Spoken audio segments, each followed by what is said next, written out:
Assalamualaikum warahmatullahi wabarakatuh. Saya dari kelompok 1 ingin mempresentasikan hasil kerja dari kelompok kami, yaitu Nuzulul Quran.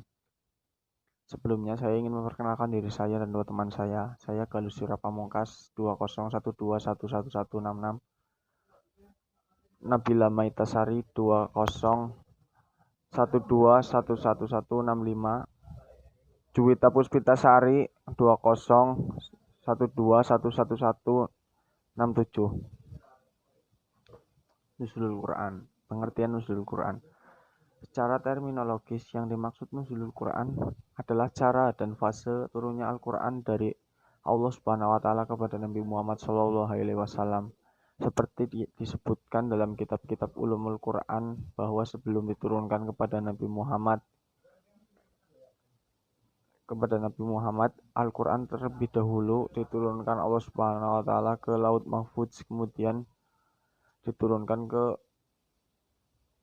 Baitul Izzah di langit dunia, barulah diturunkan melalui perantara malaikat Jibril secara berangsur-angsur kepada Nabi Muhammad Shallallahu alaihi wasallam.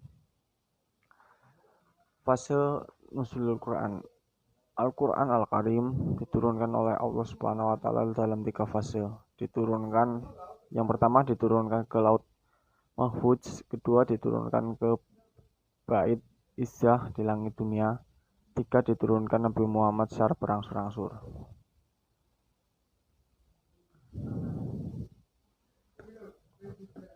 Yang kedua adalah pengertian Al-Quran.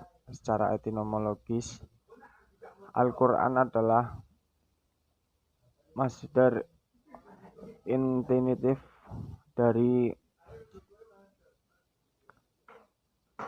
qara'a yuqra'a qiraatan Qur'anan, yang berarti bacaan. Al-Quran dalam pengertian bacaan ini misalnya terdapat dalam firman Allah Subhanahu wa taala, Inna alaina jam'ahu wa qur'anah fa idza qara'na hufat tabi Quran. Artinya, sesungguhnya atas tanggungan kamilah mengumpulkannya di dadamu dan membuatmu pandai membacanya. Apabila kami telah selesai membacakannya, maka ikutilah bacaannya itu. Quran Surat Al-Qiyamah ayat 75.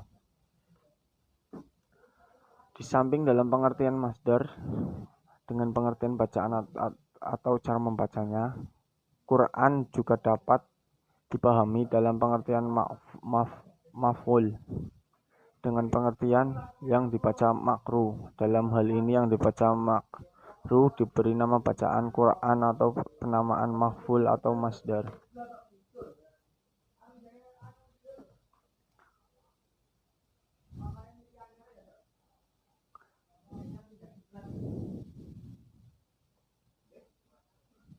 Pengertian terminologis di atas dinilai cukup untuk mendefinisikan apa itu Al-Quran.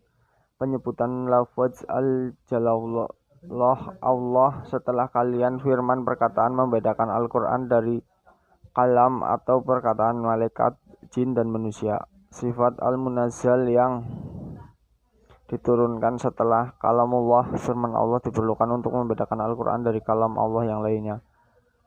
Karena langit dan bumi seluruhnya isinya juga termasuk kalam Allah. Keterangan ala Muhammadin Shallallahu alaihi wasallam diperlukan untuk membedakan Al-Quran dengan kalam Allah lainnya yang diturunkan kepada Nabi dan Rasul sebelumnya, seperti Taurat yang diturunkan kepada Nabi Musa alaihissalam, Zabur kepada Nabi Daud alaihissalam, Injil kepada Nabi Isa alaihissalam, dan Suhuf Ibrahim dan Musa. As-sifat bid al-tawatur diperlukan untuk membedakan Al-Quran dengan firman Allah lainnya diturunkan kepada Nabi Muhammad Shallallahu alaihi wasallam. Penjelasan selanjutnya akan dijelaskan oleh teman saya. Fase dan cara nuzulul Quran. Yang pertama, diturunkan ke Lauh Mahfuz. Keberadaan Al-Quran di Lauh Mahfuz disebutkan secara jelas pada Quran Surat Al-Buruj ayat 21-22. Menurut Ibn Katsir, berada di Lauh Mahfuz di suatu tempat yang tinggi, terpelihara dari segala bentuk. Kapan dan bagaimana caranya Al-Quran tersebut diturunkan ke Lauh Mahfuz adalah hal gaib. Hanya Allah Subhanahu wa Ta'ala yang mengetahui.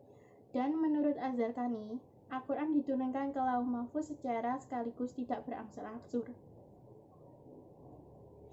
Yang kedua, diturunkan ke Bait Izzah.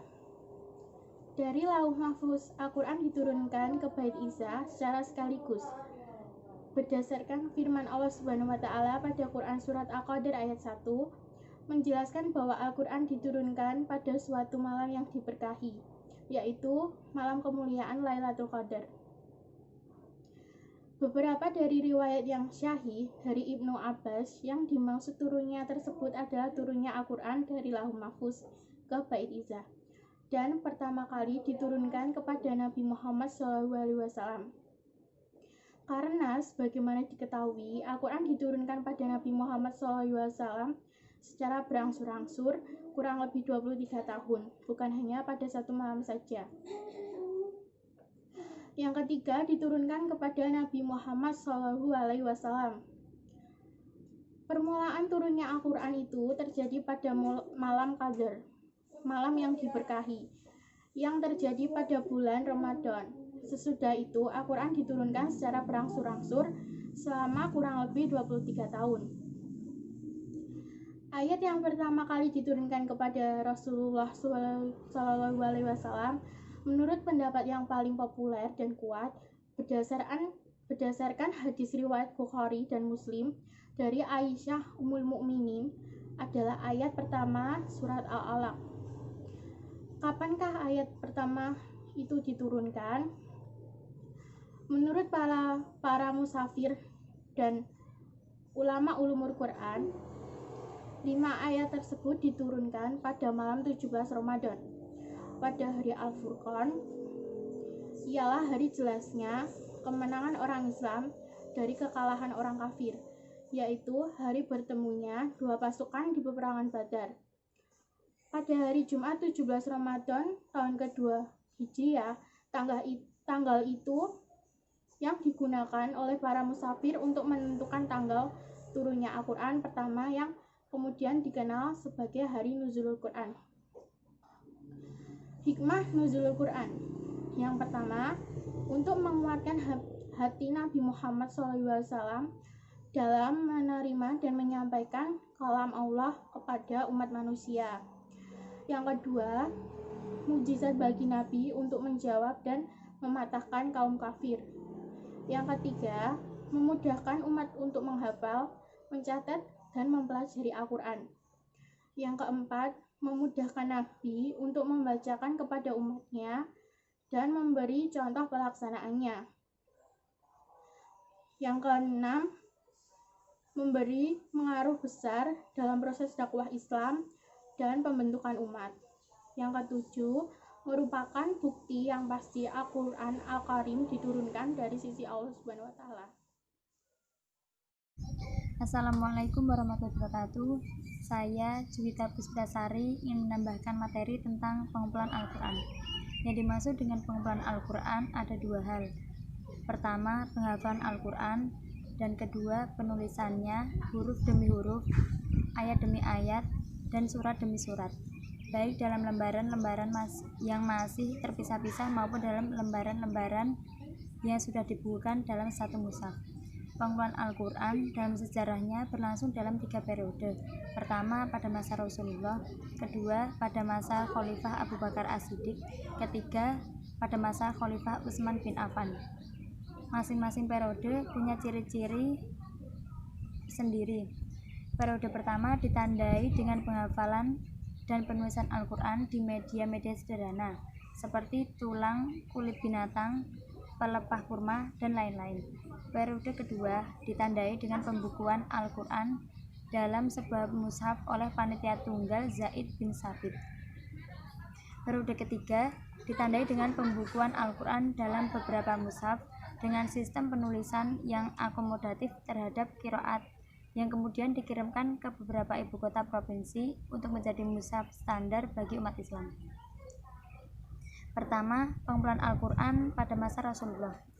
Ketika Al-Quran diturunkan, Nabi Muhammad segera berusaha menghafalnya, karena untuk beliau pribadi, itulah satu-satunya cara memelihara Al-Quran. Sebab, sebagaimana dicatat oleh sejarah, beliau seorang ummi yang tidak bisa membaca dan menulis. Tapi kemudian Allah menganugerahkan kepada beliau sebuah keistimewaan yang tidak diberikan kepada siapapun, yaitu kemampuan otomatis membaca, menghafal, dan memahami Al-Quran. Jaminan itu perlu diberikan oleh Allah, mengingat Nabi adalah sumber rujukan para sahabat. Nabilah yang kemudian membacakan ayat-ayat Al-Quran yang diturunkan kepada para sahabat, baik secara langsung untuk maksud tersebut atau secara tidak langsung dengan mengulang-ulang membacanya waktu sholat. Para sahabat berlomba-lomba menghafal ayat-ayat yang diturunkan. Mereka saling membantu dan berbagi hafalan, sehingga jumlah mereka yang hafal Al-Quran tidak terhitung banyaknya. Di antaranya Abu Bakar, Umar, Utsman, Ali, Tolhah, Sa'ad, Ibnu Mas'ud, Huzaifah, Salim Maula Abi Huzaifah, Abu Hurairah, Ibnu Umar, Ibnu Abbas, Amru bin As, Abdullah bin Amru, Muawiyah, Ibnu Zubair, Abdullah bin Sa'ib, Aisyah, Hafsah, Ummu Salamah, Ubayyah ibnu Ka'ab, Mu'ad ibnu Jabal, Zaid ibnu Sabit, Abu Darda, Anas bin Malik, Abu Zaid, dan lain-lain dari golongan penghafal. Sebagai gambaran banyaknya jumlah penghafal Al-Quran, dapat kita lihat pada jumlah penghafal Al-Quran yang telah gugur dalam beberapa peristiwa. Kenapa pada zaman Nabi Al-Quran tidak dihimpun dalam satu mushaf? Az-Zarqani mengemukakan beberapa alasan. Pertama, umat Islam belum membutuhkannya karena para qurra banyak. Kedua, Al-Quran diturunkan secara berangsur-angsur. Ketiga, susunan ayat dan surat-surat Al-Quran tidaklah berdasarkan kronologis turunnya. Kedua, pengumpulan Al-Quran pada masa Abu Bakar As-Siddiq. Pengumpulan Al-Quran dalam sebuah mushaf pada masa Khalifah Abu Bakar berawal dari inisiatif Umar bin Khattab. Umar khawatir mengingat banyaknya para qurra atau hufaz gugur dalam beberapa peristiwa seperti peristiwa Yamamah dan Sumur Ma'unah. Lama-lama bisa habis para sahabat yang hafal Al-Quran. Keadaan seperti itu kalau tidak segera diantisipasi bisa berakibat fatal bagi kelangsungan Islam untuk masa-masa yang akan datang. Oleh sebab itu, Umar mengusulkan kepada Abu Bakar sebagai khalifah untuk mengumpulkan Al-Quran dalam satu mushaf. Semula Abu Bakar keberatan karena khawatir termasuk perbuatan bid'ah, sebab Rasulullah tidak pernah memerintahkan seperti itu. Tetapi Umar berhasil meyakinkan Abu Bakar bahwa usaha pengumpulan Al-Quran seperti yang diusulkannya itu hanyalah meneruskan apa yang telah dirintis oleh Rasulullah. Karena beliau memerintahkan kepada para penulis wahyu menuliskan semua ayat yang turun. Seperti halnya Abu Bakar, semula Zaid juga ragu-ragu menerima tugas tersebut. Tetapi setelah diyakinkan oleh Abu Bakar, akhirnya dia bersedia melaksanakannya di bawah bimbingan Abu Bakar, Umar, dan para sahabat senior lainnya. Dalam melaksanakan tugasnya, Zaid mengikuti metode yang digariskan oleh Abu Bakar dan Umar, yaitu mengumpulkan Al-Quran dengan tingkat akurasi yang tinggi dan hati-hati. Sumbernya tidak cukup hanya hafalan dan catatan yang dibuat oleh Zaid sendiri, tapi harus bersumber dari dua sumber sekaligus. Pertama, catatan-catatan yang pernah dibuat di zaman Rasul dan hafalan para sahabat. Setiap sumber harus dikuatkan oleh dua orang saksi yang terpercaya. Ketiga, pengumpulan Al-Quran pada masa Utsman bin Affan. Pengumpulan Al-Quran pada masa Khalifah ketiga, Utsman bin Affan, dilatar belakangi oleh kekhawatiran meluasnya perbedaan pendapat di antara kaum muslim tentang penulisan dan bacaan Al-Quran yang benar, terutama setelah wilayah khilafah Islamiyah semakin meluas ke utara dan ke Afrika Utara. Umat Islam di masing-masing provinsi waktu itu mengikuti qiraah sahabat yang berbeda-beda. Misalnya umat Islam di Syam mengikuti qiraah Ubayyah ibn Ka'ab, Kufah mengikuti qiraah Abdullah bin Mas'ud, dan wilayah lain mengikuti qiraah Abu Musa al-Asy'ari. Utsman segera mengambil langkah antisipasif dengan membentuk sebuah tim penulisan kembali Al-Quran ke dalam beberapa mushaf dengan acuan utama mushaf Abu Bakar. Tim terdiri dari 4 orang sahabat yang terbaik dan terpercaya untuk melaksanakan tugas suci ini. Ketua tim Zaid bin Sabit, anggota Abdullah bin Az-Zubair, Sa'id bin Al-As, dan Abdurrahman bin Al-Haris bin Hisham. Ketiga anggota berasal dari suku Quraisy, beberapa dengan Zaid yang dari Madinah. Komposisi 3 orang anggota tim dari Quraisy itu nanti diperlukan dalam memenangkan logat atau dialek Quraisy apabila terjadi perbedaan pendapat antara anggota tim dengan Zaid. Di bawah arahan Utsman, tim bekerja sekuat tenaga untuk menulis kembali Al-Quran dalam beberapa mushaf dengan satu sistem penulisan yang diusahakan semaksimal mungkin dalam menampung perbedaan qiraah. Oleh sebab itu, huruf-huruf dibiarkan tanpa titik dan syakal, karena kalau pakai titik dan syakal, perbedaan tidak dapat diakomodir. Setelah kerja tim selesai, Utsman mengirimkan mushaf-mushaf tersebut ke beberapa wilayah untuk jadi standar. Setelah itu, Utsman memerintahkan kepada para sahabat atau siapa saja yang memiliki sohifah, suhuf, atau mushaf pribadi supaya membakarnya atau menyerahkan kepada pemerintah untuk dibakar, untuk menghindari kemungkinan terjadi perbedaan atau perselisihan di kemudian hari. Sedangkan mushaf Abu Bakar dikembalikan kepada Hafsah. Sekian penjelasan dari kelompok kami. Kurang lebihnya mohon maaf. Terima kasih. Wassalamualaikum warahmatullahi wabarakatuh.